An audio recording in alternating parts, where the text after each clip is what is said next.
So welcome back to the podcast. This is episode 3, if it goes out in order, which we've never posted them so far. We've recorded 2 previous podcasts. Now the third one is with Joe. We're aiming for about 6. And then we'll see how we go.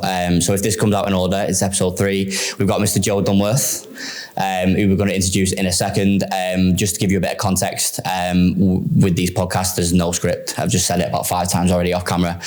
There's no script. We generally have really good relationships with everyone that we've had on the podcast so far. So it's generally just a bit of a fly on the wall conversation. And you should get sort of a more honest, laid back conversation, which is what we're trying to do. Just to give you a brief intro, Joe, we've worked with you for how long now? Probably coming up to 12 months, isn't it? Something like coming that. Up to 12 months. And it's been a bit of a whirlwind, and you'd already started the whirlwind before we started working with you, which we'll go on to. But Joe is what I would label one of the grafters in the industry.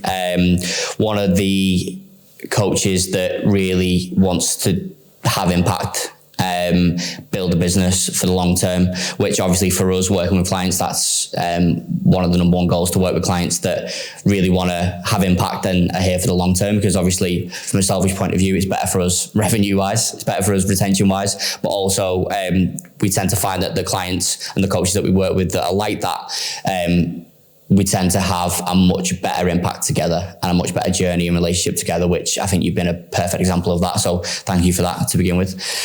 We do also have a live audience. Yeah. It's supposed to be like soccer AM, but we've got 3 people, so we'll try it again at the end. We're also live on Instagram, so JLP is on Instagram. So if you can hear me, if you've got any questions, give us a shout. We'll answer any questions at the end. Not derogatory questions, so probably shouldn't put a JLP in charge of that. But if you get any questions with JLP coaching, we're going to ignore them. If you're watching. So let's get into it then. So first of all, I think this is going to be a little bit of a different episode to what we've done with the other 2, because I think I want to get sort of the old term of under the hood of your business and the inner workings of your business to as much as you want to share. Obviously that's up to you. And I want to, by the end of the podcast, ideally what I want is for anybody that's sat on the fence between what type of business they want to run and what kind of program they want to run. I want them to have some information from your perspective, because I feel like you're going to give a different perspective. And essentially I'm just going to play devil's advocate. For anyone that's tuning in as well, we've got Jay. Hello. Who's very, very nervous. No, Jay's debut. So just to give you a bit of a context on Jay as well, I gave him until 5 p.m. yesterday to let me know whether he wants to be on the podcast or not, because he was nervous and he reckons he's got a face for radio, which we don't disagree with, but I actually think he's going to have some good contributions. And also, to be fair, if you go look at that, I think that's more time than I got. I think it was about 5 o'clock when he messaged me. So, well, you know, these things, do we look like we plan stuff? We just off the fly, aren't we? And also as well, which we'll go into more detail, the way it works at Graphfit, especially when you're a Studio Unlimited client like Joe is, you have one dedicated designer or point of contact, board manager, project manager, whatever you want to call them. And Jay is Joe's. So we should be able to dig into some projects that you've worked on as well, which would be quite cool. So first of all, give us a little bit of background on Joe Dunworth. I already know it. Yeah, I was going to say, first of all, that's probably the nicest thing Carl's ever said to me or about me. And yeah, just thanks obviously for having me on. I was coming down anyway to kind of have a bit of a meeting in the office, so it's thanks for having me on. So my name's Joe Dunworth. I'm the head coach and founder at JD Training, and essentially have been coaching since I left school. So I'm not one of these coaches that's come into coaching during the online period and the online boom. It's something that I've done pretty much ever since I left school. Typical coach story, failed footballer, thought it'd be cool to get an apprenticeship in a gym, go to work in shorts and t-shirt, worked in the industry as an apprentice and worked all the way up to assistant manager in my hometown of Bradford. Very, very proud to where I'm from, but probably even prouder to get out. From Bradford, then you don't follow rugby league? As far as I'm concerned, yeah, I don't follow. I try to vet myself on what I say. I don't follow rugby league.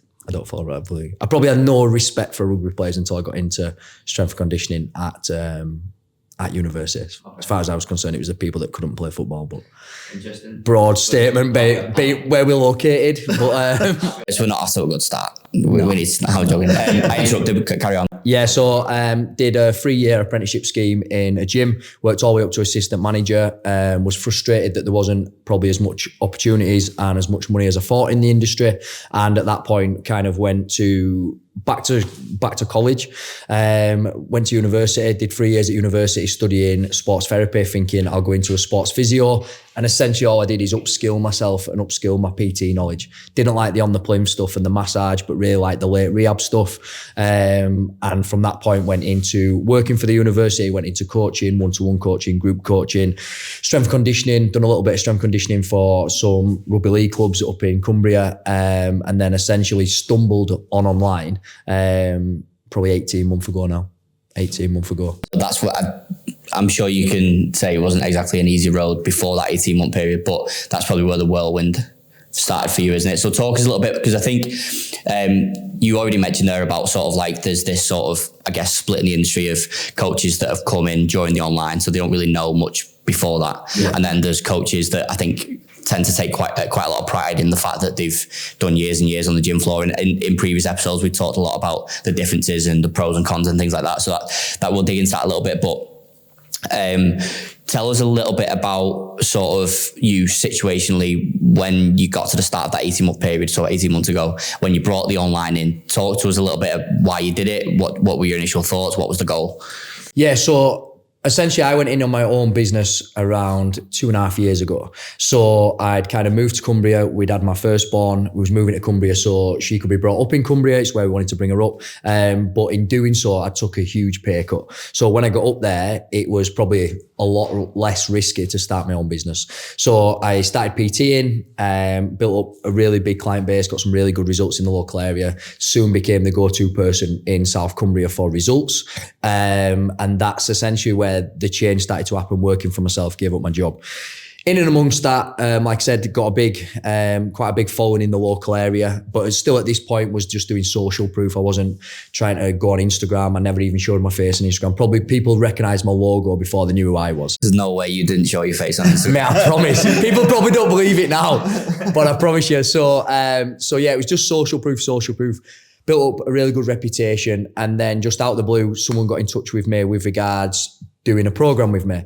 They came up to see me, and obviously the usual and easy thing to do with PT is everyone loves slagging off Slimming World, and I think it's just so easy to do that essentially people go on, do that rather than focus on where can help people. So someone in the local area that was let's say aligned with Slimming World, they'd done a lot with Slimming World in the local area, they had a big following on Instagram unbeknown to me, got in touch, wanted to work with me, came up and had a conversation, and I started working with her over a 16-week program. All my programs 16-week. The app, the program, the tracking was all developed for in-person clients. It was never developed to go online. So her name's Gemma, if you want to look her up, at Gemma Basanko. Gemma went through the 16-week program, and then once we dropped her results, essentially forced the online. A funny story is, especially now, is around 2.5 years ago when online was booming, I was very ignorant to it. I'd missed that complete boom. I thought it was a load of middle-aged and middle-class kids jumping all over Dubai, making content, coming home, ripping people off. That's essentially what I thought it was. Didn't think you could build a community online. I didn't think you could kind of build any kind of emotional tie online. I didn't think you could coach online. And that was my limiting beliefs. And I did a photograph for one of my clients with my arm around him. He's still on Instagram somewhere now, I'm sure, saying fuck online training. And that was what I thought of it. We need to dig that out.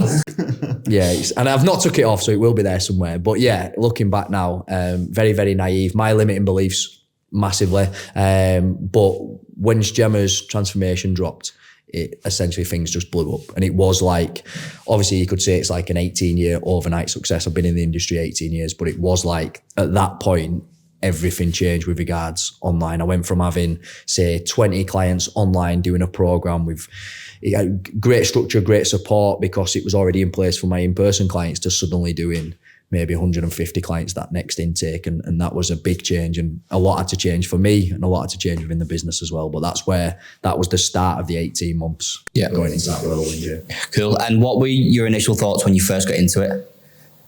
What were the sort of challenges and things? Did you think it was easier than you thought it was going to be? Was it harder? Like, what was the first, can you pinpoint a moment where that belief that you thought it was all middle-class kids going to Dubai and blah, blah, blah, all that type of stuff? Can you pinpoint to a moment where you thought, oh, actually, I don't think it is that. There's actually a business to be made there and there's actually like impact that I can have? So that was probably after the first month. So I remember the first month was November.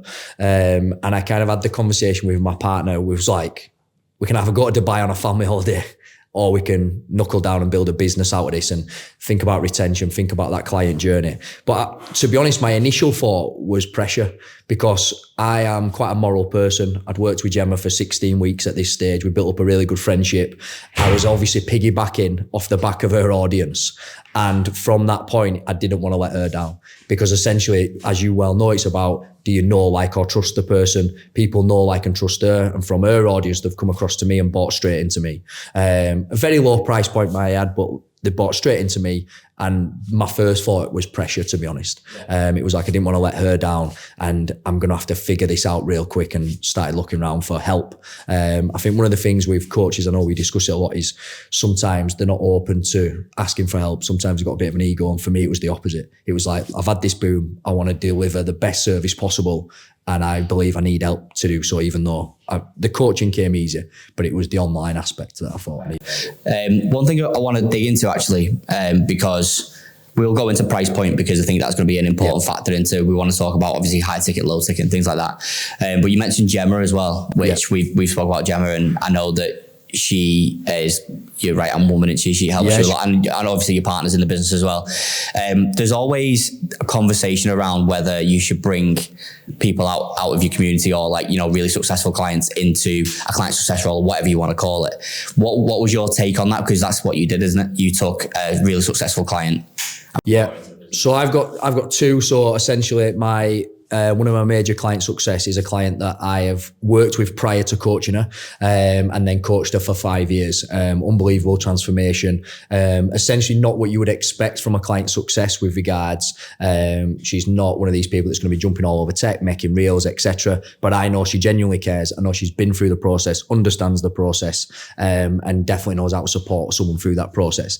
And then with regards to Gemma, it was just a bit of a slow burner. She obviously has a huge audience.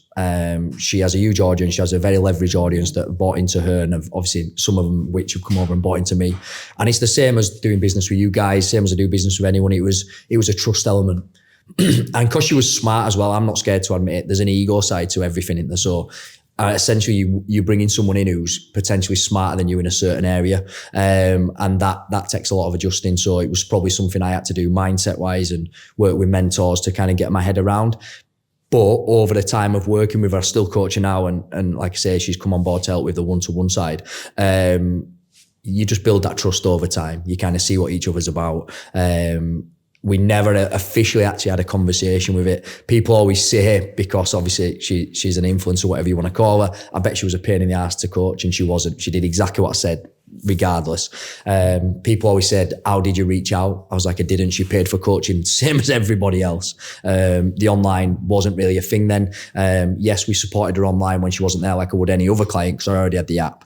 But it was just something that happened over time, pretty much with like everything that I do. And did you have that thought process though when you came into it? Because I know looking at your timeline, that the way I see it, you've obviously got mentorships that came into the timeline as well. We'll sort of move on to that. But did you ever have that in your mind of, should I bring someone from the community into the business? Or do you think it's a risk? Like, what kind of, I don't think it's a risk. I think with anything, and again, I come from the standpoint of, I think we were joking before, but when this boom happened, whether people like it or not, there's money in the industry now that wasn't there before. It just wasn't. And I don't care who you are, unless you're in London training celebrities, it just wasn't there, even group coaching.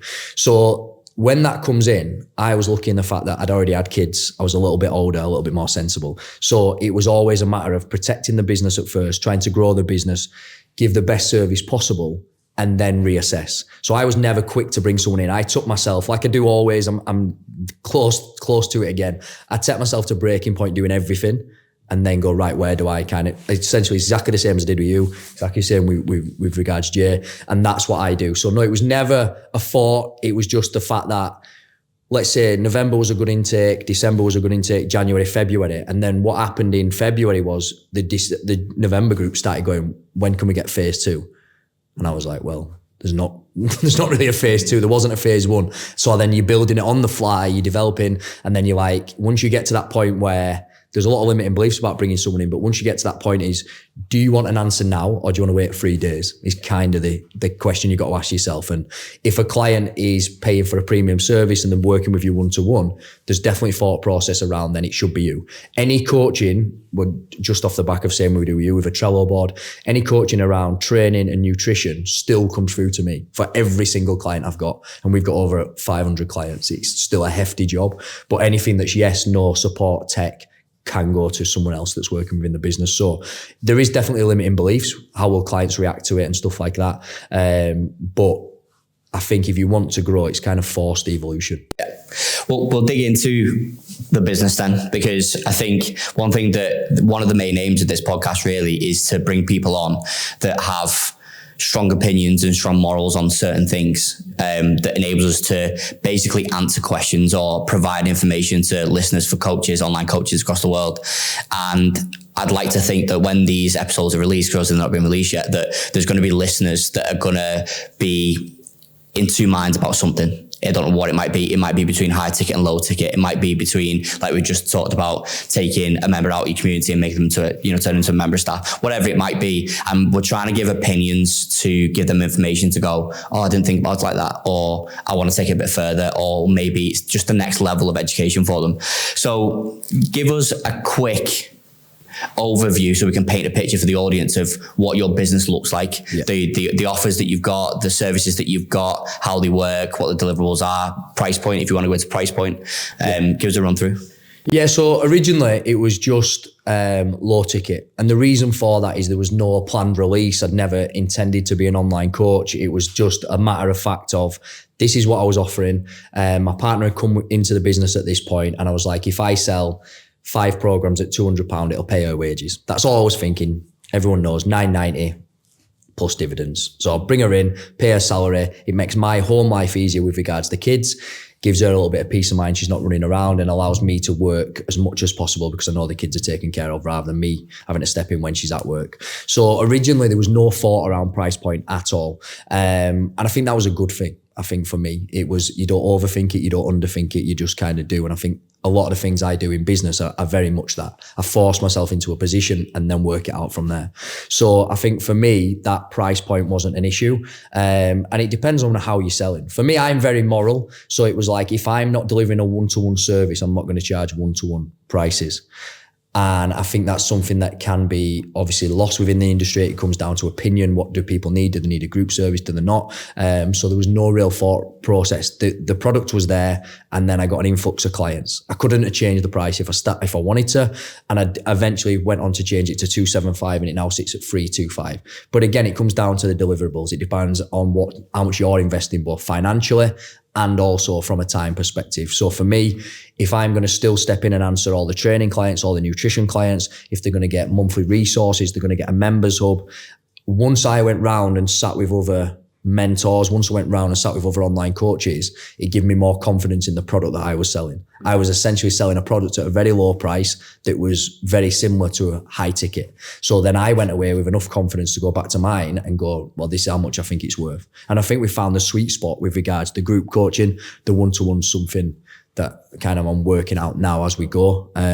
Just clarify, you've got your group coaching, low ticket, whatever you want to call it, which we'll dig into in a little bit, because I'd like to get your perspective on that, because I think a lot of people look down on low ticket, 100%. And I think that's one of the questions that somebody's going to have to answer when they listen to this podcast. So you've got your group coaching. You just mentioned briefly there about one-to-one, or high ticket, whatever you want to call it. So you're sort of working on that at the minute. Give us a little bit of information on that, sort of how you found that so far. So going from low ticket, because there's a lot of coaches that have going from low ticket to high ticket or adding it in, and vice versa. So how have you found that sort of move? Yeah, so just same as I take everything. So it was evolution. When I first come into the online coaching, it was mind blowing at first with regards how much people are selling products for, how much people are investing, what people are charging, etc. It was a little bit mind blowing. But when you get into the deliverables, for me, it comes to how much access they need to you and what you're willing to give up from your time perspective. The way I see it is one-to-one coaching is very much about the coaching, how much time they get with you, a Zoom call, WhatsApp, whatever access they need to you. Whereas actually the resources is not what they're buying. Yeah, they're not buying the resource, not buying the app. They're not buying any of that. They're buying into you as a coach for you to guide them through start to finish. Essentially, the way I think about it and the way I speak to clients about it is, how much support do you think you'll need to go from A to B, week 0 to week 16? Because there's more chance of you dropping off in the group program. So if you believe you need a high level of accountability, you need a high level of support, a little bit of hand-holding, a little bit of guidance, then the one-to-one's probably going to be better for you, because I'm not going to let that happen on one-to-one. Unless the one-to-one client steps in and says, stop. So obviously, from that, in your opinion, basically just to summarize, you high ticket and your low ticket, there aren't too many differences in it as such in terms of the way you coach and how that fits into your business, but you bring it down to the support that the client requires. Yeah. Because I know we spoke off camera about your price point for high ticket as well, which I'm sure you'll agree is on the low side as well compared to what a lot of other people charge. Like, obviously you've got to bear in mind with online coaching, this isn't like a geographical thing, as in, oh, you get away with charging so much in your area. Like it's an international service now. So it's really difficult to look at the breadth of price points from, low to high, but it's still on the low side, isn't it? Yeah, so it comes down to, like you just said, you can sell all over the world, which I do. I've got clients in Geneva, got clients in Egypt, and I've got clients in Dubai, mainly English clients, but it comes down to morally as well for me. So it's, where does that sit morally for you? I often say, and I think we've joked about it in the past, where it's like, if I was to go home and I was walking to a pub or walking to a bar or go down and play football, and I met one of the lads and I was coaching their sister or their mum, would I be happy the amount I was charging them? Would I morally be happy? Would I be able to stand there and go, yeah, I'm delivering a really good service for that price point? And again, that will depend on people's circumstances, what they've had in the past. Do you know what I mean? It comes down to the individual. I'm at a price point that I'm happy with. Just play devil's advocate then, to see sort of what your thoughts are, because I think it's probably easier said than done to say that you charge a certain amount of money because your morals. I probably said that in the past, but actually, and I know you've done a lot of personal development yourself, actually I labelled it as charging what I morally thought was right, when actually I was just terrified of speaking about money. And they kind of do intertwine a little bit, but 100%. Where do you draw the line? Because it's all right saying that you charge a certain amount and you don't want to charge any more and you want to be sort of okay having the conversations around that, but you also give a lot of time and energy in your service. So if you're going to charge a certain amount of money, essentially you're going to have to get a return on that. So how do you differentiate what you charge to the energy you put? I think it comes down to demand, doesn't it? So it comes down to demand. If you're really high in demand and you're offering a great service, you're proud of your product, you've got a system that works, I think that's where you come from the standpoint of increasing your price. That's what I did with the low ticket, let's say. With the high ticket, for me, it was about getting loads of experience, getting on a Zoom call every single week with every single client at the beginning to get loads of experience, make sure that I'm comfortable delivering that. I think you're definitely right with regards to limiting beliefs around money. One of the things I do every single day is write out, and I think this is what a lot of people don't see. And I say it to you, I say it to other people about, you can easily lose track of the real world, let's say. We all know there's a lot of money in online coaching. There's a lot of people making a lot of money per month, per year, over the last 5 years, let's say. But you can only have your own experiences and you can't fast track that. So for me, it's about sitting where I am now. In 12 months, I'm not afraid to turn around and say, well, I've doubled that now, because I believe being in and amongst the market, the results we've got, we've changed lives. What is a life-changing result worth? And I'm now charging this. But I think for me, I don't want to be cliche and use the quote, but the Alex Hormozi quote of, like, you don't get confident by saying affirmations in the mirror. You get confident by having an undeniable amount of stack of evidence that you are who you say you are. So if I'm delivering one-to-one service at an X point, at a price point where I'm happy right now, what I think my time and energy is worth, and I'm getting world-class results, in 12 months' time, that could be a completely different price. So I think you've hit the nail on the head there. That's kind of where I wanted you to go with it, really, because I've done that a bit of work on myself around that subject as well. So that was kind of for the audience, but I think the important bit to highlight from what you just said there is that tie in between the moral, initially starting with the moral of I want to be able to have that conversation, like you said, with someone's mum, dad, whatever, and be happy that I'm charging that person that amount of money. But that's a direct correlation to what you believe, self-belief, like 100%. What you believe you're worth. And if you don't believe you're worth that, or you're low on confidence, or you've not really done any of that personal development work, then you're never going to get any further. And I think that's probably the key part that's missing. When people are trying to increase prices or end up working for buttons, basically, because over time they continuously develop the service and they put all this time and energy into business because it's the comfortable space. That's what I did. It was my comfortable space. And then in the end, you're essentially working for nothing. And it's then, well, how do you bridge the gap? And you bridge the gap by personal development. And personal development, fair exchange, and having a portfolio of evidence that you can do the thing. I think that's a big thing for me. Anytime, the reason I come to you guys is because you can do the thing. The reason I work with Ollie and Phil is because they've done the thing. For me, if you haven't done the thing and got evidence that you can do it, I ain't going to be paying big money. And that's, suppose, the mindset that's holding me back. One of the things I still write out, I worked with Paul Mort for a period of time, and I still write out every day when I journal now, money flows free and easily to men that create value. Because it is something I had to change. But I think people are too quick to change and don't actually believe it, and they build this kind of persona or character that they're actually not. And I think you then lose yourself. I don't have any limiting beliefs about anything that I deliver right now because I've moved the business with my development. And it just comes with the experience of doing that. And if you're not doing that and you just come in and you're charging high ticket prices, again, you might have like experienced in and around money where you see the value of money very different to the way I did because of the way you've been brought up, the environment you've been brought up in, the experiences you've been kind of through as a child or even as a young adult. You might not have any kind of limiting beliefs around money, but I think it's about staying true to yourself. That way, regardless of what you're turning up as, whether I'm turning up with you, whether I turn up with a client or whether I'm turning up on Instagram, I'm turning up as me and I've got no limiting beliefs. So if someone says something to me right now, it's pretty hard to trigger me because I fully believe in the product and the price point and everything. Whereas I think you can lose that if over time you start to inflate your prices before you do the inner work. Or as well, we've just spoken there about getting a bit more ruthless with regards in business. I was very naive when I came into business and I've got no shame in admitting it, but that made me very cautious on who I invested with. I think we joke about how I came on board with you guys it was like the popular girl syndrome. I was at an event and everyone wanted to speak to me. Everyone was like, why have you won this award? Like, what are you doing? What are you think? And you were just more bothered about delivering your presentation, having a good time. We didn't speak, did we? We didn't speak. There's a common thread that everyone that we end up working with, when everybody comes around them or when there's something that highlights and put them in the spotlight, well, that's actually the time that we probably didn't speak. 100%. And it comes down to, doesn't it? It depends where you've come from, I suppose. But because I recognise that I'm not too egotistical to admit where I'm lacking. This coaching that I'm doing now, I've done stood on my head for the last 11 years. The mindset work I'm doing now with other clients, I've done for 11 years. But actually the business side was very new to me. So that's the side I protected.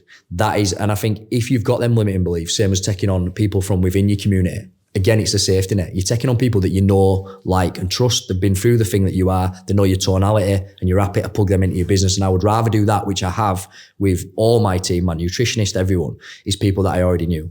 And I think when you then look at outsourcing services or you're putting price points up, you have to be confident in what you're doing because you're already got that limit. And so just to tie that up then, because we've sort of, just in the last couple of minutes, we've sort of gone from you charging a low ticket, because that's at the time what you believe was right, and then you've increased over time, and you've clearly said you stand by your ability to deliver the results. You've then moved that into higher tickets or one-to-one coaching. You've applied the same methodology to that, and you will, and probably have already, increased your prices as you go. You talk a lot about morals, about trust, about working with people that you genuinely like. You're a very honest person. I think that's probably why Graphfit and you as your brand sort of get on really well. But from my experience, that's also created issues sometimes with past clients. Yeah. So if anyone's listening to this and they're going, okay, yeah, well, I believe in exactly what I'm doing, and now I think I'm ready to put my prices up. Did you at that point have any issues with clients from the start of your journey? So when you took them clients on at a really low price and you really give them all your time and energy and they know exactly what your morals are, and then all of a sudden in their eyes, maybe you put your prices up and you've changed, and have you had any issues like that? No. And again, I think it comes down to the individual. I'm not saying there's a right or wrong answer, but essentially it's the same as if I've offered them a service at a certain price, that's my fault. I delivered it at that price. I offered it at that price and they took it. That's nothing to do with them. If I don't think it's fair exchange, then I need to put my prices up. But one thing I did when I decided to do so is I kept everyone on their original price. Anyone that's working with me now, and I've got people that have been working with me over a year on a low ticket, are still paying £200 for 16 weeks. Because it's nothing to do with their buying position. I'm like, you bought in at that price. If you stay, I'll support you at that price. You'll get everything. All the upgrades that come into the business you'll get because you came in at that price. Anyone that comes in after comes in on the new price because you come in at a very different point. We didn't have the members hub. We didn't have the resources. We didn't have the community, the events. We didn't have all of that. But again, it's about you doing what's comfortable with you. If I'd have gone back and pushed back and said everyone's got to go to the new price, would I have a kickback? I don't know. But that wouldn't have been something I was confident with. So for me, it was like, you came in at that buying position, you stay there until you leave. I've had a little bit of pushback when people come back. That's probably the only time I've had a little bit of pushback. Like, I'm coming back to work with you and I only paid X and now I've got to pay 325. Cool conversation to have, isn't it? When you go, yeah, I understand that, but this and this and this is new. And they just go, yeah, well, if they were happy with the way it was before, then it actually doesn't make any odds to them. I don't even say that. I don't even get into the conversation about any kind of products, any kind of resources. I just go along the lines of it's only fair to the people that stayed. I think that's maybe, I know you're sort of at the start of your one-to-one journey really, and you're adding that into the business. Yeah. I think that's where it might be, from my perspective, a little bit different, when you got price increases, because I think one of the biggest difference with low ticket versus high ticket is obviously low ticket is at volume, which means that volume tends to fix a lot at low ticket level, whereas when you get to high ticket, obviously it's lower volume. You only have a certain amount of time in the day. You can only grow so fast. You can only take so many people on, so many new coaches and things like that. Growing is obviously a little bit slower and a little bit harder. And I think that's probably where you get more kickback, because obviously when, let's say you're at 20 clients and you've really mastered coaching one-to-one at 20 clients, and then you go, right, I'm ready to open the doors now. And then within 6 months, you're at 40 clients, and all of a sudden you go, and I really can't physically grow anymore now. But you still got the original 20 clients that are paying a third what the new clients are paying. That's when it becomes an issue. And I think that's what a lot of coaches struggle with. That's what us as a business, I think it's just a service business thing. I don't think it's relevant, specific to the fitness industry. So that's probably something that you're probably going to have coming up, I would imagine, because you're not the type of person that's going to build a service and then go, right, I'm happy with this service. You're probably going to keep adding and adding and adding over time. Yeah, 100%. And it comes down to, you have to have enough, again, I will never teach from theory. I'll never coach from theory. So for me, it's about having them honest conversations. And every time that we grow, it is they come in and buy a different package. Essentially now when someone comes in and buys one-to-one from me, it is slightly different to what the other person was getting, because I wanted a lot of time to master my craft. I wanted a lot of time on Zoom because I wasn't doing it on a one-to-one basis. I was doing it as a group. I wanted a lot of time on Zoom. I wanted to master my craft. I wanted to get really good at connecting with people and breaking down their barriers, building a relationship to get to the real point of what's going on and why. Because essentially, my opinion, and again, it's, some people will say different. You might get someone on here that's like a hybrid performance coach, but getting someone in shape is not difficult. I'll stand by that until I come out of the industry. What's difficult is taking an individual that's got different life pressures, different relationship pressures, different time pressures, kids, all that, through that journey. So again, it comes down to your ability to coach and take people through that journey. And you might need 4 touch points a week on Zoom at beginning. But as you get better at that, you might only need 2. So that's 2 calls a month. Then you might add in an assistant coach who comes in and fills the gap. And it's just about going from your own experience and going, what am I comfortable with? That's the way I see it. And that's the way I've built my business. Because I believe that as long as I'm confident in my product, I sell better, I show up better, and I genuinely believe it, and people buy into that. just similar to obviously you guys. Cool. And next, I want to go on to at what point in your journey you started really sort of getting outside help, because I think that's got a big part of your journey, isn't it? Getting help from mentorships, us, and things like that, because I think that's played a big part in your journey. We'll get your perspective on that. But but by the way, for anyone watching, Jay is still here. We've not got to the creative stuff yet. Jay's bread and butter, but we will get him speaking. We will. I will ask him questions, just to put that out there. But one of your biggest assets probably is your. This is to Joe, for anyone listening, by the way, and can't see us, not Jay. One of your biggest assets, I would say, is your ability to relentlessly show up and sell. And I use show up and sell because I think relentlessly selling has different connotations, and I don't think that's probably a true reflection of what you do. I think you just relentlessly show up, but you're selling because you're showing up. So if anyone was to go on your Instagram, they'll see that every single day you're posting results, shitloads of social media, as we'll dig in with Jay, as Jay knows. Relentlessly, it's social proof, it's your face, it's examples of client journeys, it's you selling your program, it's you getting people through the door. What's your take on that? Because I would hazard a guess that anybody listening, any coaches listening to this podcast, are pretty much shit scared of selling. Most, unless you're really good at it, or maybe you have a background in sales, like out and out sales. It's probably the thing that coaches struggle with the most at different levels of the journey. So talk us through your thoughts on that, on sales, and sort of how you go about it. Yeah, so it's exactly the same with what it just plays into what we've just spoke about. I'm fully confident in my product. I'm fully confident in my price point. I never try and inflate them to keep up with people. I don't follow any coaches if I can help it, unless I actually know them personally. So for me, I'm fully confident in what I do. I've got a lot of people working with me. I'm getting social proof every day. So I'm getting feedback every single day that we do what we say we're going to do, which is change people's lives through habit coaching. So I got asked actually by Ollie about this, and he said, you relentlessly sell. And I was like, I've never thought about it, but that's because I relentlessly do everything. I relentlessly show up on social media. I relentlessly show up and sell. I do social proof. I check in with clients. Every single one of my one-to-one clients, the reason they stay is because I relentlessly check in on them. I'm like, and people will agree with this, I'm like a bad ex-boyfriend. You know, that ex-girlfriend or ex-boyfriend. So if you're telling me everything's great and I've seen you've been out for a beer on Instagram, I'm going to put the two and two together and I'm going to call you out on it. And I think a lot of coaches don't do that because they don't actually want to give loads of time and effort.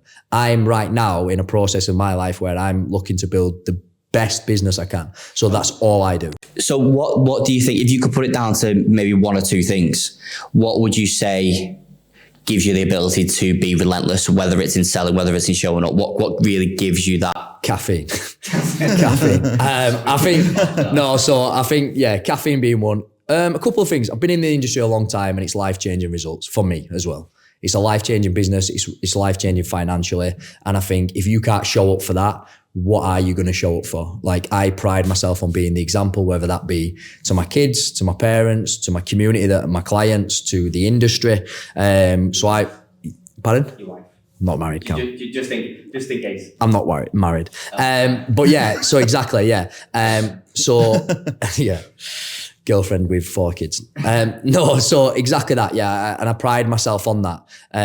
So it's a matter of I've had an opportunity right now with the online space to change my life. So people go like, and I absolutely love coaching as well. I think I'm one of them rare people that I'm starting to grow to like business a bit more, but business is definitely my weak point. Coaching is my strength. And that's because that's all I've ever done. Essentially, you are what you do repeatedly. And that's what I've done repeatedly, is coach people since I left school. And then going on to the last one, I think as well is, the people around me. So my partner come on board with a business probably 2 years ago, just before we just started launching online, a couple of products online, and then obviously it took off. But she does everything else. And it's not glamorous, and it pains me to say it out loud sometimes, but I've said it on the podcast I did previously. I don't do anything other than what you see. I just do business. It sounds horrendous. I've not cooked a meal for 16 months. I've missed out on time with my kids. I've missed out on time with my own family. But I had an opportunity to change my life and her life and our financial position and our kids' life. And if you've got that purpose behind what you do, then I think it's hard not to show up. And I think the last thing is what I said to Ollie was, I genuinely believe that my products change lives. So I feel like I'd be doing a disservice not selling it. Yeah. And I think that for him is something that triggered something that he then delivered to coaches that in the mentorship that I'm in. But actually I'd never thought about it. It was an off the cuff remark, and I've never actually thought about it because that's how I show up for everything that I do in life. I think, to be honest, I think there's something to be said about purpose that 100%. You just said there, isn't it? Because just to highlight 2 points that you said, firstly, you said you love coaching. And then secondly, you said that business is your weak point. But from my perspective, at least, or I guess us as Graphfit or us as the industry, you wouldn't know that by looking from the outside in. You wouldn't see a weak drop off from business to coaching. And from what you just said there, the only really thing that I can pinpoint that's consistent is purpose, impact. So it says a lot about purpose, it says a lot about process, because essentially what you're doing is applying the same methodical passion that you have for coaching to business without necessarily the business acumen to go with it, and doing just as good of a job. Fortunately, it's something I've done since growing up. If I do anything, I do it for the biggest impact. I don't do anything half-assed, and that used to show up with going on the sesh. Do you know what I mean? Before kids, if I was out, and it could end up anywhere. Do you know what I mean? And I've had them experiences. But again, it's just, that's the approach I take to everything. So coaching's no different. If you come on board as a client, I feel it. And I'm not one of these coaches that hides from that. Like, I feel it. If someone's not getting a result, I feel it. And I feel like if I can't coach you, I feel it's definitely me. I think as a coach, there's too many coaches that want to blame the industry, blame mentors, blame out-servicing. They want to blame the client. But actually, if you're a coach, you should pride yourself on being able to coach anyone. So it's just something that I do at that pace with everything in my life, really. So moving on to, I guess relating back to the journey, but moving on to getting help, essentially, and getting to that point in business where you need to start looking for, sort of like what you said at the start, people that essentially are better than you at other 100%. Things. So obviously, as we know, and everyone that's listening to this podcast will know that mentorships and outsourcing is a big topic in the industry, because the industry is a very noisy place because of it. So for a coach, and I say this over and over again, for a coach, there's so much noise in the industry and so many people fighting for their attention. And I label them as service providers as a category. So it's business mentorships, it's people like us, it's agencies, it's now coaching education providers. There's just so many. At what point in the journey did you realize that, right, even though I've got, an unbelievable amount of passion, I'm never going to run out of passion. I love what I'm doing, but I really need some help. Of what was that point for you? Instantly. Really? Instantly. The minute I did that big month, obviously a big influx of clients meant a big influx of cash. People pay up front for my product, so it's not like it's on a monthly. So I had a massive influx of cash, and I was like, right, I've got an opportunity now to build something that I'm proud of. So I need to get the resources and essentially miss the mistakes. I think that's what you're paying for 9 times out of 10, is you're looking to someone to guide you along the journey. If you're looking for anything more than that, I think you're probably going into it for the wrong reasons. But if you're looking for someone to guide you on the journey and stop you making mistakes that you would make without support. So for me, I already had the clients. I already had the cash in the bank. So for me, it was quite an easy decision, because I think sometimes with coaches, they get into this position like, well, to grow, I need help, but to have money, I need to grow. It's a vicious circle. For me, it was that influx. One thing I had as well was Gemma.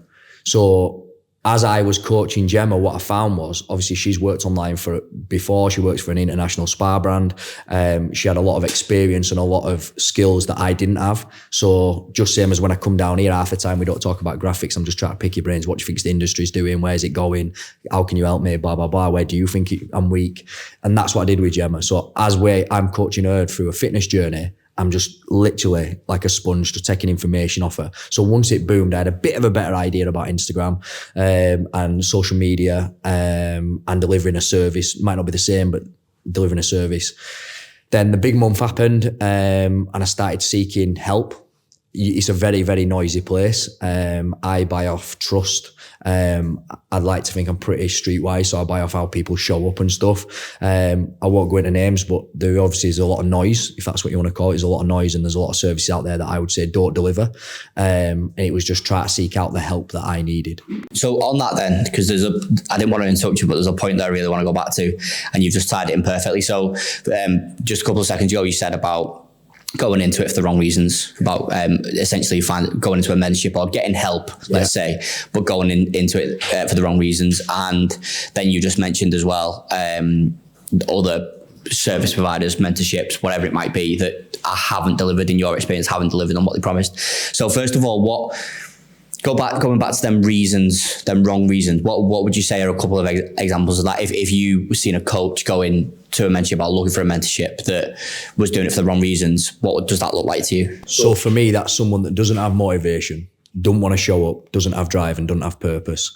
I think if a coach has got to tell you to post, a coach has got to tell you essentially to show up for your clients, to show up on Instagram, like they should guide you on how best to do that, how to leverage that. But if you ain't got the energy to do it, then you're looking in. You should already be doing it. Yeah, you're just looking in I don't need motivating. Do you know what I mean? I do not need motivating, and I don't think anybody should. It's your business at the end of the day. And I think I'm a little bit ruthless, but again, if you're going into a space, you have to realize you're a consumer.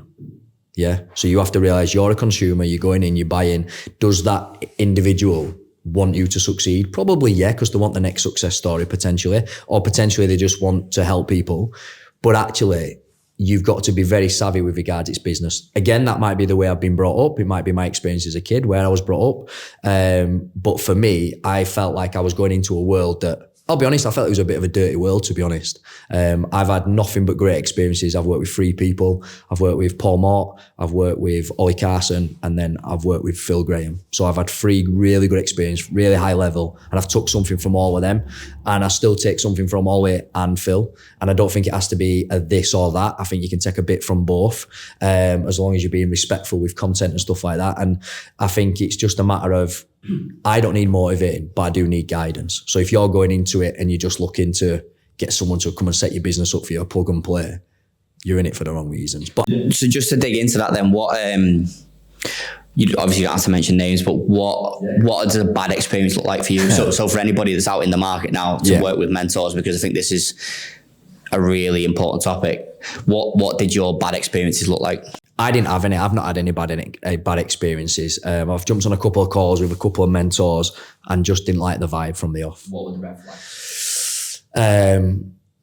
Just so for me, I'll be honest. I'll never mention names. I don't think it's classy, but I had an individual that was doing an event. I was ready to invest quite heavily in him. I didn't know anyone in the online space to kind of get any advice. So I was like, right, well, I don't know anyone that knows you. You're in and around an area where I know people, maybe not for fitness, and nobody knows you. So you're doing this event, I'm going to come down. And then for that person to get quite standoffish, I was like, hang on, I'm about to invest well, for me, again, a lot of money's same as anything, isn't it? It can be any amount, but it was a lot of money for me. So at that point, I just started trying to soundboard off different people that I knew was in the industry and knew was working online. But again, I don't think there's many people talk about online. I found that when I was PTing or doing group training or strength programs, I could reach out to anyone that was doing the same and they'd help me. Whereas with online, I don't think anyone had confidence in what they were delivering, so they wasn't willing to speak about the deliverables. And now that I've seen the deliverables behind mentorships, I've seen the deliverables about some coaching, I understand, because they were taking a lot of money, but probably didn't have much product behind it. So they were very wary to even talk about it. That's my opinion. But yeah, I think the red flags to look out for is, what are their current clients doing? Is there anyone that you can reach out to and talk to about them and kind of get some referral stuff? And is there anyone that's had bad experience with them in the past? And I think they're the red flags. I use sounding boards. I only work with people that I know, like, or trust. Obviously I work with Phil and I did the same with Phil. Phil's probably the biggest name in the industry.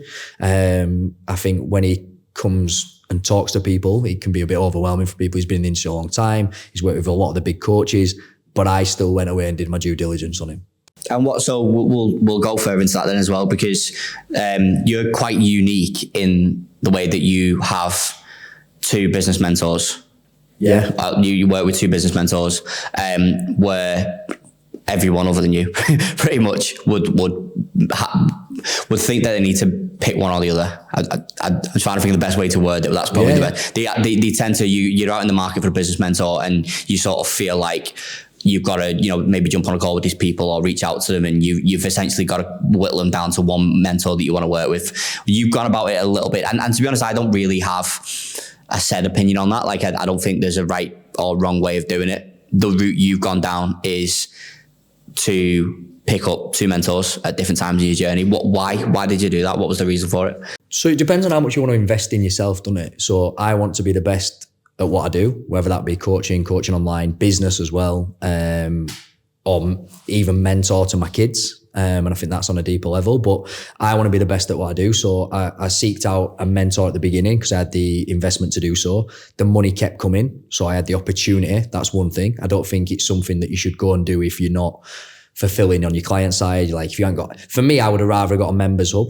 I'd have rather gone and got all this, but once you've got all that in place, it's about, right, what do I want to improve? What's going to improve my business? And actually, it's going to be me. I'm the best investment, because when it's all said and done, whether there's a mentor, I'm going to have to solve the problems. I've got to step up. But at the end of the day, as much as it come down here, we have a chat. If I can't pay your fee, you're not going to be building my assets. So it stops with you.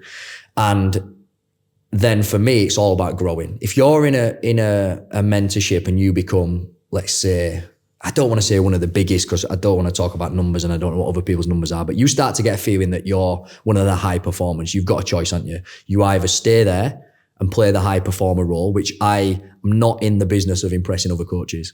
I've said it before. I did a talk for Ollie and I opened up with, I don't give a fuck if you like me or not. I don't care what you think about me. What I care about is showing up for my clients. I make content for my clients. People wouldn't know I've got a degree. People wouldn't know I was like educated to a very good level, because I don't need to show up like that for my clients. My clients need to know what they need to know at the level they need to know it along their journey. So for me, it wasn't about impressing other clients. It was like, I believe I'm becoming one of the biggest performers here. And for me to progress, I have to go get in and around other peers and coaches that deliver to them kind of peers. And that's where Phil came in. And I guess that brings us up to pretty much the time in your journey where we started talking then, wasn't it? So at the time you were working with Ollie and probably just about to work with Phil around that time. And then that obviously brought you to a point to open a conversation with us, because I think one of the cool things about our journey as in Graphfit and JD, like our sort of like journey together, is when you were in the spotlight, we didn't really reach out to you, and that wasn't intentional. It's only in hindsight now that we realise that. But you actually reached out to us, which probably again fits in with a lot of stuff you talked about you seeking out, the best, and I do believe we are the best at what we do, and that's probably the reason why we've ended up working together. What was your reasoning for that? So you've got 2 mentors.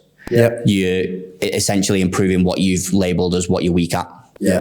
At what point did you, and why did you reach out to someone? Maybe not us specifically, but it was you. What we do. Yeah. So again, it comes down to people, doesn't it? So for me, the service is the service, but again, it comes down to trust and it comes down to people. I always say, I've had people reach out, as you well know, like about you guys, like, and for me, it wasn't just the graphic side. It was to get in and around people that you've done the thing, you've built a business from where it was right up to where it is now. So you've got them traits, you've been through them experiences, and also you work with pretty much everyone in the industry, whether that be mentors, big coaches. So if I'm going to soundboard off anyone, I don't want to soundboard off other clients. I don't want to soundboard off my peers, let's say. I want to soundboard off people that are in and around the fitness industry on a high level, and I've been for a long time. Again, one of my gaps is I'm still quite new to the industry online. Yeah, I'm very much an OG with regards, I do community events. People say, do you get nervous going in front of 50 people? I'm like, delivered group training for 18 years. No, definitely not. But I'm still very new to online training. You guys have been in it more or less from the start. So it's getting someone to sound, it's not just about the product is great. The product is really good. I've always said, like, the way you've managed to integrate some things into like the app and stuff like that, when even the app said it wasn't possible. The product is great, but for me, it's about having people that you can soundboard off, go to for advice, that are not only in the industry, but have been through it themselves. So for me, that was the buy-in. And I was running out of time with regards, I had more social proof than, as Jay knows. We'll bring Jay into it now. So I had more social proof than I did anything else. Yeah. Jay is still here again. It's been very business heavy, hasn't it? But what I want to try and do now is give a bit of a fly in the wall view of when, if you're following the journey, hopefully everyone that's listening and watching is following the journey that you've been on, and they can sort of visually see, and I can literally see the timeline that we followed. Hopefully everyone else can. Which obviously leads us to this point where obviously Jay's got involved in your business, we got involved in your business to do certain things, which we'll dig into.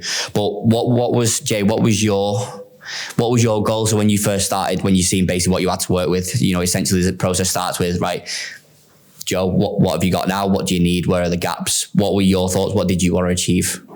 I think it was just looking more into his audience. I think Joe, bread and butter, is literally community.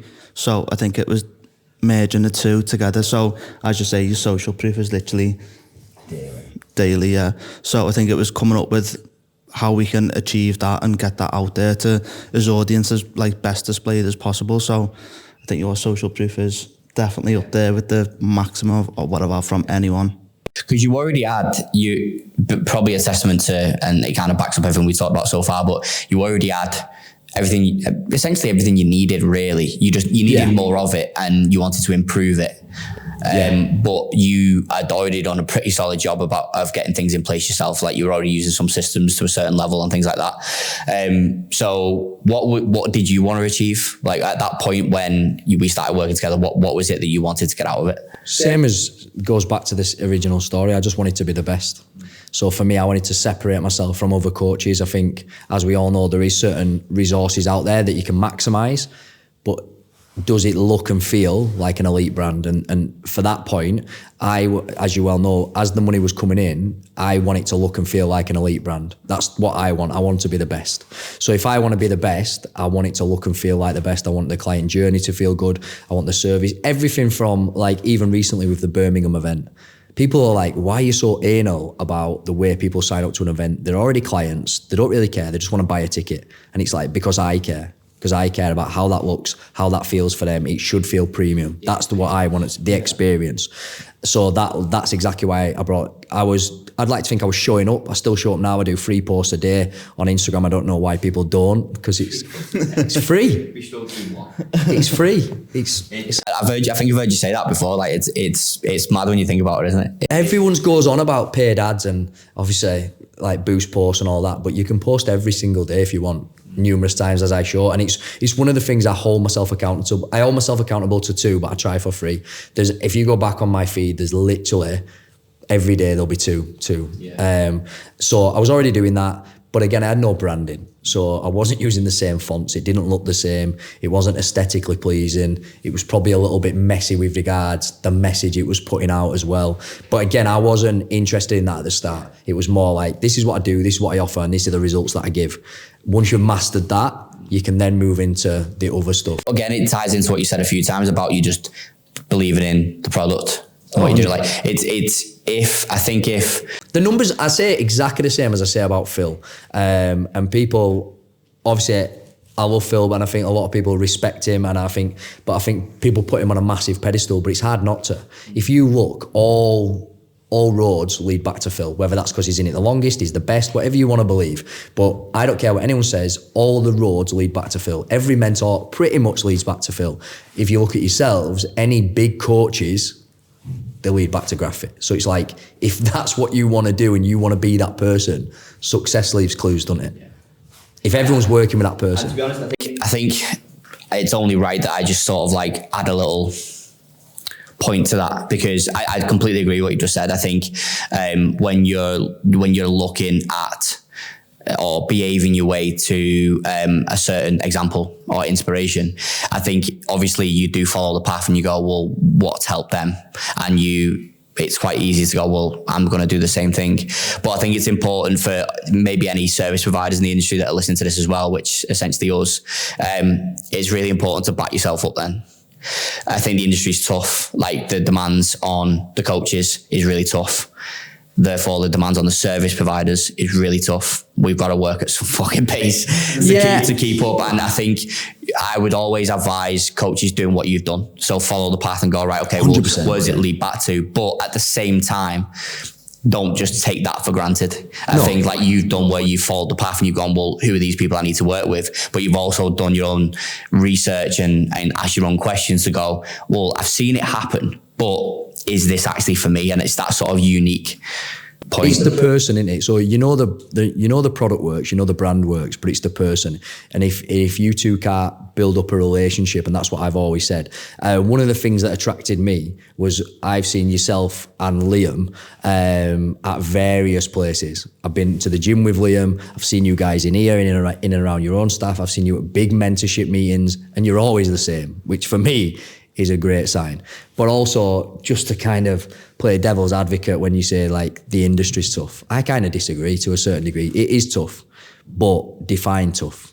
Having a real job's tough. Yeah, well, it's a good debate to have, I think, because it is tough. So I'll disagree with you. I think it is tough, but the caveat that I'll add to that is it's tough depending on the individual's mindset. So my own personal opinion on you thinking it's not tough is probably a combination of everything we've just spoke about for the last, what are we on, an hour and a half or something? Yeah. Is it an hour and a half? No, an hour and 10. No, right, we'll have to wrap it up soon. It's probably a combination of all that because you're not getting tied into the weeds and the shiny object syndrome. So I would completely understand. Depends what experiences you've had as well, doesn't it? Depends what over life experiences you've had. Do you know what I mean? Like I always try to keep the concept of like my days can run away. Sometimes it can feel suffocating, and it does stop with you. But I've also got 3 kids, and obviously we know Jay's got 2. But like, are they healthy? Is the money in the bank? Do I kind of live the life that I want to live? Am I living by the purpose that I want to live by? So it's defining your tough, do you know what I mean? I'd much rather it be tough like this than be going and working a 9 to 5 with something that doesn't drive me. It's an important point. I think tough to someone who's running an online business is a different type of tough to someone who's doing hands-on work or whatever. But I think coaches do lose sight of that. And I think one of the things I quite laugh at is when people being like, "Oh, I've been in the trenches all day." Just brilliant, innit? But like, the tough thing is if you're not willing to take personal responsibility. Yeah. If you're not willing to kind of go, do you know what, this ends with me. I don't want to blame Graphfit. I don't want to blame my mentor. I'm not going to blame my clients. This is actually a me thing and I need to fix it. Then it can be really tough. But again, I can only comment off my experience, the way I've come into the industry. I always had in-person to fall back on. I had a big month straight away, so it wasn't as tough for me. The toughest thing for me was learning who to trust and who to invest with.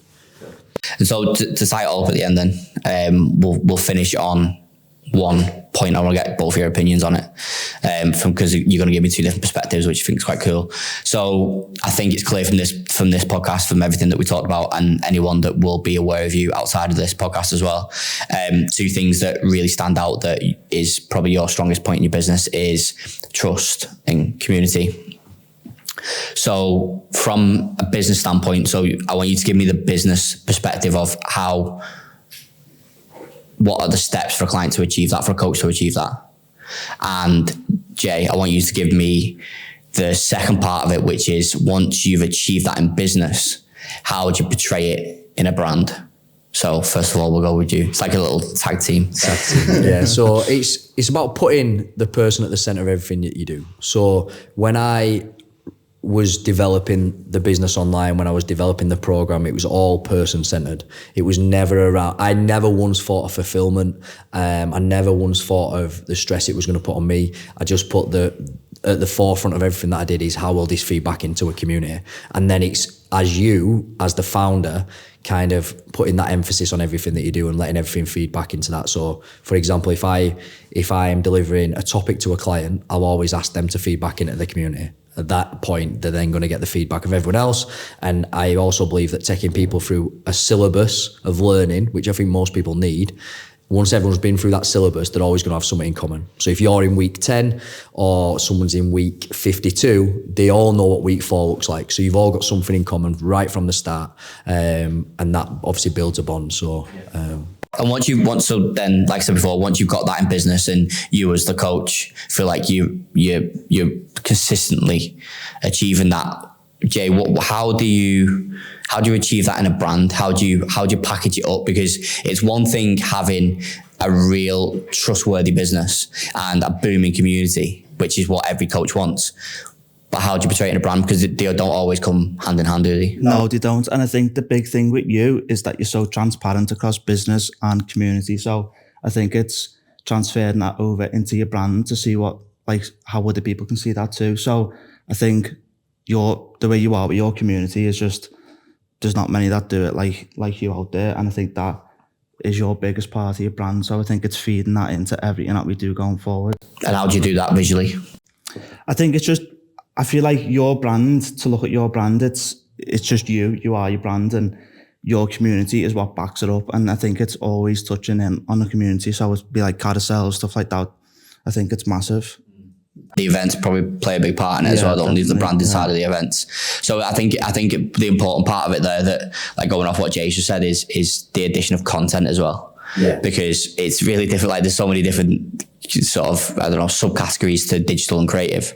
You've got obviously, you can talk about the format of content, so a carousel or reel or whatever, but if the content's shit or if the content doesn't hit the spot, then again, it's shit, isn't it? Like you can't polish your turd. So I think just touching on what Jay just said there, I think the content that you post is exactly what you're doing. It's events, it's community, it's feedback, it's social proof, all these things that we talked about. And I guess from a visual standpoint then, our job is to basically, well, get the volume up there, so enable you to get it out at the rate that you want to get it out, and then make it look good. Because I think and it ties into price point, it kind of ties up everything we spoke about. I think when it comes to increasing price, building a premium brand, no matter what, because don't forget, building a premium brand doesn't mean that it's the most expensive. It just means that it's fucking good and everyone wants it. So I think when it comes down to it, how do you package that up? And I think it is down to a lot of visuals. It is down to experience, the user experience, whether that be sign up for an event, whether that be your onboarding process, whether that be the way they check in, whether that be the way they communicate with you, whatever it is. And I think what made it easier for us when we started working with you is that you had all that nailed. It was the perfect process of, I am running a premium business, regardless of price point. How to make it look premium? Yeah. I think as well, it's knowing is when you outsource something, you're outsourcing it because, and I'm not saying you shouldn't have an input, you should definitely have an input, but you're outsourcing it for a reason. And generally then people are better than you are. So give them the brand, give them the content as on a timely manner, which sometimes I don't. And also back it up with how you want to feel and then step out. I think that's the key. I very rarely, I don't think we've ever had a discussion about design, have we? No. It's about, I say what I want to feel, the content, and give it on a timely manner, and then it's essentially Jay's the expert in what he does. And I think if you want to start getting dragged into that kind of stuff, then should you be outsourcing? And some people are just creative, they want to do their own stuff, and that's great, outsource something else. Whereas for me, I'm happy to just outsource and just completely trust in the process. Yeah. I think we'll finish on that. Biggest tip. Round of applause, live audience. Oh, it's even fucking worse. Oh, there we go. Cheers, Timmy.